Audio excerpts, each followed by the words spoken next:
Welcome to another edition of How To here at CHTV. I'm John Perkins, a color commentator.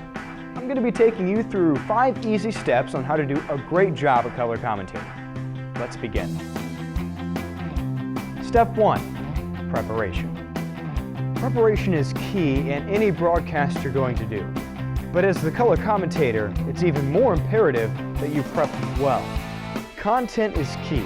It's one thing to be able to say things into a microphone or into the camera. It's another to sound like you know what you're talking about. When preparing, make sure to find something that fits your style.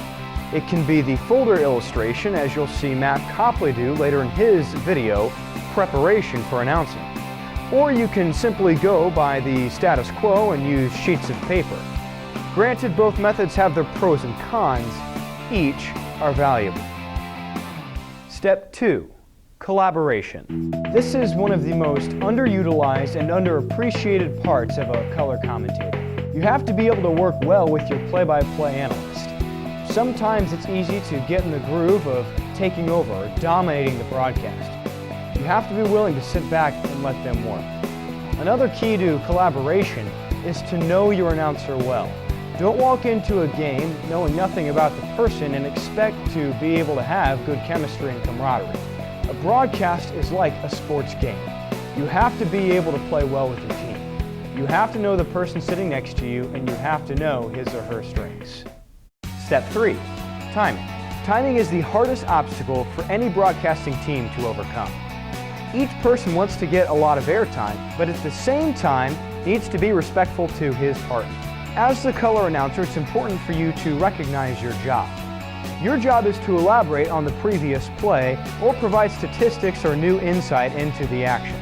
Never explain yourself as the play is unfolding and butt into your play-by-play announcer's time.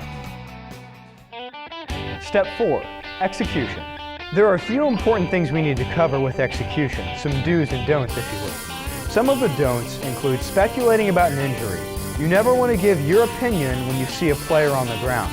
Second, do not vocalize your disdain with any of the calls the officials make. Remember, they're sacrificing their time and effort to be out on that field. Some of the things you're going to want to do, bring up personal experiences. Feel free to talk about some things that maybe you've heard in the hallways of the locker room. Play off of the ability to be a student. A lot of people want to hear the insights and the different run-ins you've had with some of the players on the field. Step 5, evaluation. Evaluation is the final step in any broadcast. It's also pretty important. Make sure that after every broadcast you bring your play-by-play analyst back into the room and you guys sit and watch your broadcast. Make sure to point out any key flaws or things you did well and balance both of them. After you've watched your broadcast, bounce things off of your partner. Ask him what he saw. What did you see? Make sure to take what you've seen and try to implement it in the next broadcast. Write it down, take some notes, and then take that to the game and be mindful of that. It's important for you to be able to see yourself and where you are and then where you're going to be. Remember, you're never there, so keep working. This has been a CHTV production of How To, Color Commentate.